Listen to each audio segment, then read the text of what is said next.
Without any other curriculum comments or questions, we'll move on to member comments. So I'll open the table up. The floor, I mean. Anyone? Okay, I'll go. Okay. As we discussed, we've discussed a couple times in our meetings, and Mr. Spangler touched on the last Joint Board of Control meeting at JRTC. The new board is going to have a lot of responsibilities. We say that, hey, this is something that the new board is going to have to decide, et cetera. In reference to JRTC, the Joint Board of Control will cease to exist at that point in time. Will the new school board hear director's updates from Mr. Spangler? Will they approve invoices, et cetera, as we do now currently in the Joint Board of Control? You're the CTE expert. That's kind. I mean, I think that it would be very reasonable to request an update on any form of program from the new board. And the energy behind career technical education in this community is really amazing. So I think continuing to have even was a broader career technical education update would very likely be appropriate. Does that follow from your question? Well, so as you know, if you've been to one of those meetings before, the agenda is typically very short. Mr. Spangler provides us an update of what's going on at the center, any accomplishments, et cetera. We go over invoices. He gives us some data monthly on different things. I'm just curious, will that process continue for JRTC in front of the new board once it's appointed? Yeah, so that it wouldn't have a separate board. Correct. A separate joint board, it would just be combined with the school board, I feel. Glenn, I think he's complimenting your public speaking abilities, and he would like for you to continue the updates in the new board. My own opinion on that, I think in a consolidated school board meeting, I think it would be good, given that one of the sort of tenets as we were discussing consolidation in general was the importance of career and technical education. Yes. So as Ms. Halterman has coming back to the area, I'm glad that it seems apparent that CTE has some energy behind it in our community. That's a good thing.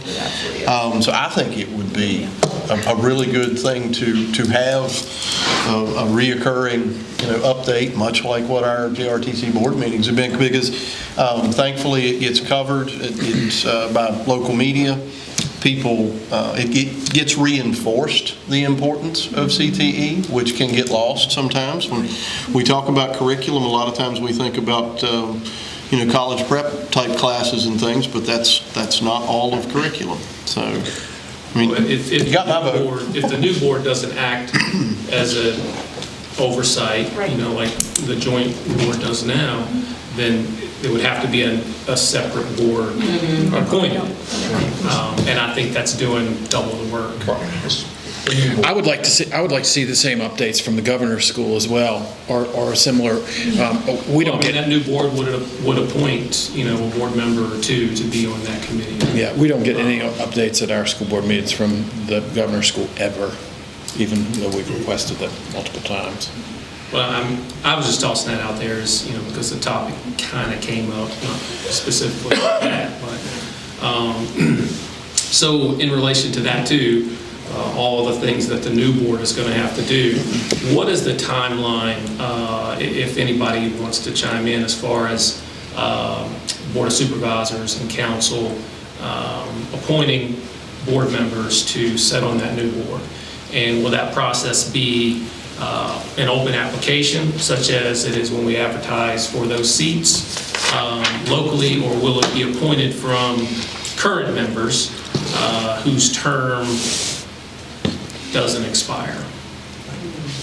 I'm under the impression that we cannot appoint from the current members whose terms do not expire. We have to go through the process of appointing new people. Just like you would if somebody wanted to be on one of those boards today, they would have to fill out some type of application. That was my understanding. That's the way I understood it. That it would just be a reappointment process. In other words, you start from brand new. Yeah. Brand new. But we'll have to figure out a way to stagger the appointments to get a staggered term. Right. However that'll work. And that does not I think we preclude had that in that clause. I looked at it. I'm sorry, go ahead. I think we had that in the clause. It might be. So, It was staggered? yeah, the law, I believe, automatically staggers. It says if 4 appointments, you'll have 1 for 4 years, 3, 2, and then Right. 1. And, in the case of 3 appointments, it would go. That is in your, Agreed. Yeah, but I'm fairly certain that's the law. in Virginia. It probably is from the law, Okay, but right. Allegheny will get 4 appointments, a 1-year, 2-year, 3-year, 4-year appointment. Covington, we have 3, which will be a 2, 3, and 4-year appointment. They won't have a 1-year appointment, they have 2, 3, and 4. That's the way it reads. Yeah. And it's important to Mr. Baker's point, it's important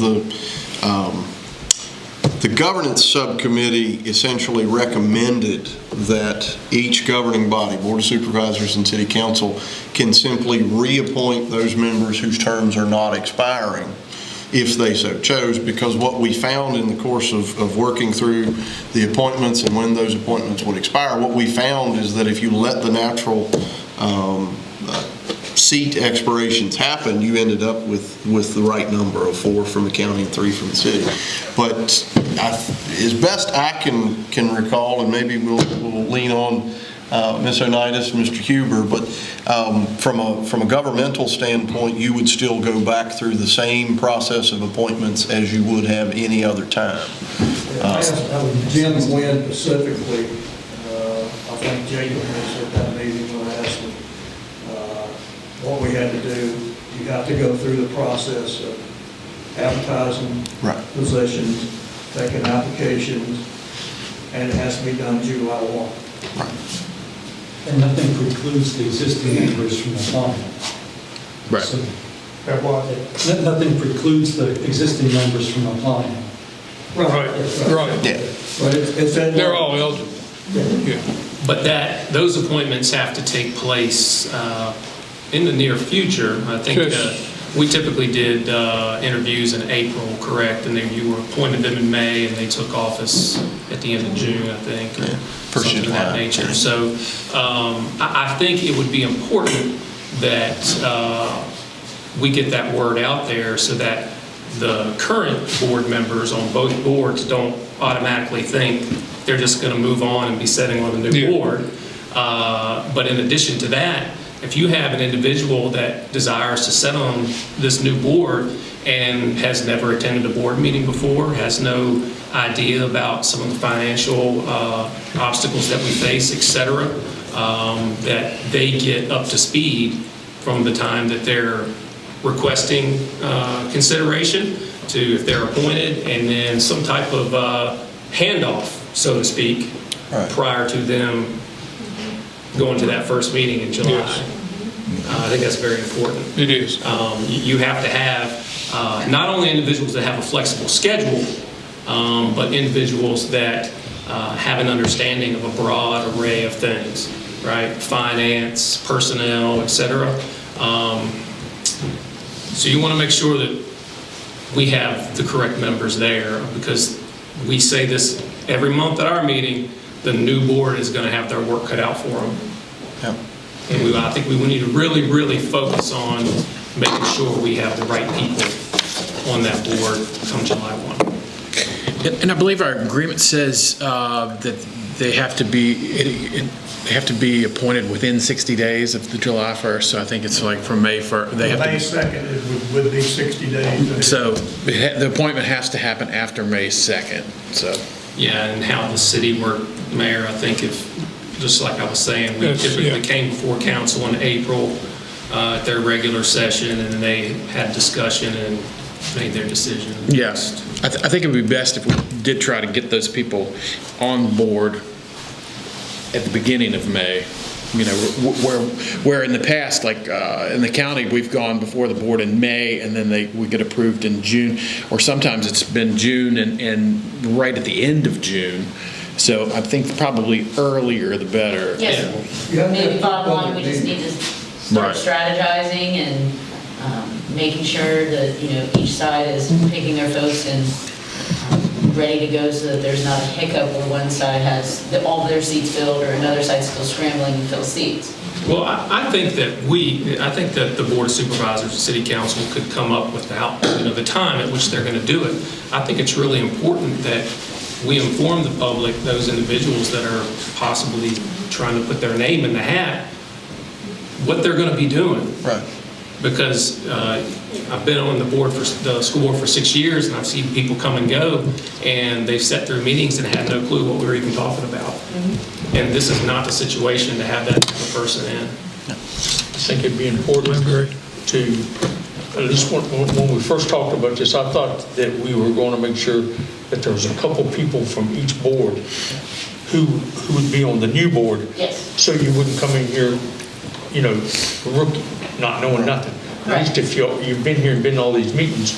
Right, but if I'm correct, Mayor, Mr. Knights, that's at the will of the council and the Board of And I would say on the Supervisors. city's end, and I know we've had this discussion even on the county's end with other folks, collectively as a whole with all of our boards and commissions, because there is so much going on. When you think of economic development, school consolidation, other efforts, that we're all really starting to assess and be very strategic of how we want to make sure we're shaping those boards, whether it's your planning commission, your IDA, your EDC, because we just have so much going on here in the Highlands now that you can't just pick people that want to come to a meeting, because there's just a lot of complex things going on.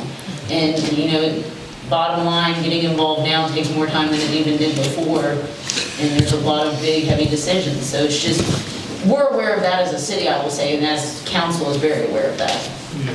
I will give you a little update from Richmond. I know there is a bill, there's House Bill 1284 by Delegate Taylor. The bill reads, requires election as the method of selecting the members of each school board in the Commonwealth. Current law requires such members to be appointed but permits their election under certain circumstances.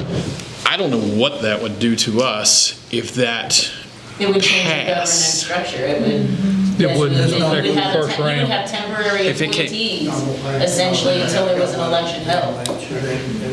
So you would still want to be in the same situation where you're doing your carryovers of some folks that aren't expiring and then allowing public election once that's held. If that passes, it would become law the 1st of July, and we have to have a board in place before the 1st of July. So you have a de facto board for 60 days. So basically, what we all need to do is tell Terry Austin, well, maybe y'all should wait till at least next year for that. I'd like to speak to your point. This one, I think this one is a little different than if you have one person who is going off the board, or you maybe, for whatever reason, and then you advertise to the community that you're looking for a school board member. This one is a little different for me because these are people who have already been appointed to the board by the governing bodies.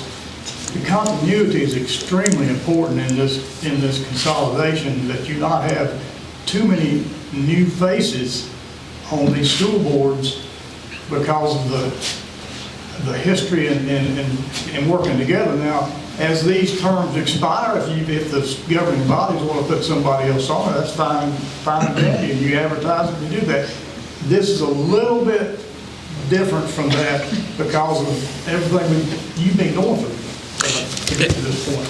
To that point, and that is one of the reasons that we are going through every single one of these policies and approving them as our boards. So when we get to that July 1st, we can go ahead and have our policy manual in place, and then we'll just take one vote there to approve all the policies that have been approved by both boards. So that is, we don't want July 1st, somebody say, no, let's redo the whole policy manual again, and be like, man, that's another $1,000 to the baseball team at Lynchburg College. But, I think that is one reason that we are going through this process. I just wanted to make sure we were having some of that discussion with enough lead time so that those decisions could be made. Okay. Any other comments? I would just like to say one quick thing to kind of compliment everyone here.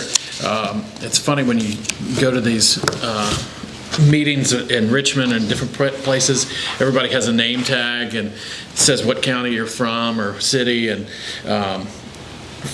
I had a handmade one that the VSBA the head of the VSBA made because they didn't have mine there for some reason. And so mine said Allegheny County really big on it. It's Jacob, and it didn't even have my last name on it. So the first day I had this makeshift thing, and people would look at it and they'd say, wow, Allegheny County, y'all are doing big things up there. You know, y'all are Covington, and, you know, and like usually people, you say you're from Allegheny County and somebody's from Nottoway or wherever they're from, they say, oh, you must work at the paper mill up there, you know. But instead they're all talking about, you know, what we're doing together, and that's a big deal to be able to hear that, and that's the first thing people think of. There was the president of the VSBA, he is from Henry County, and he looked at my name tag and he said, I'm so sick of hearing about y'all from Allegheny and Covington, how y'all do everything and how y'all get along. And I mean, because they're going through a lot of trouble right now between Henry County and Martinsville and their thing. And he said that continuously they just hear how we've done it up here. And so it feels good to be able to go somewhere like that and hear that people are talking so positively about our region. That's how we're gonna raise money for our traffic. That's right. We're gonna sell them our consolidation. Exactly.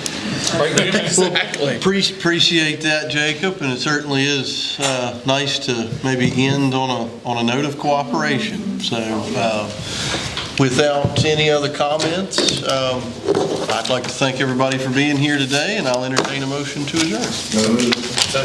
All right, thank you all very much.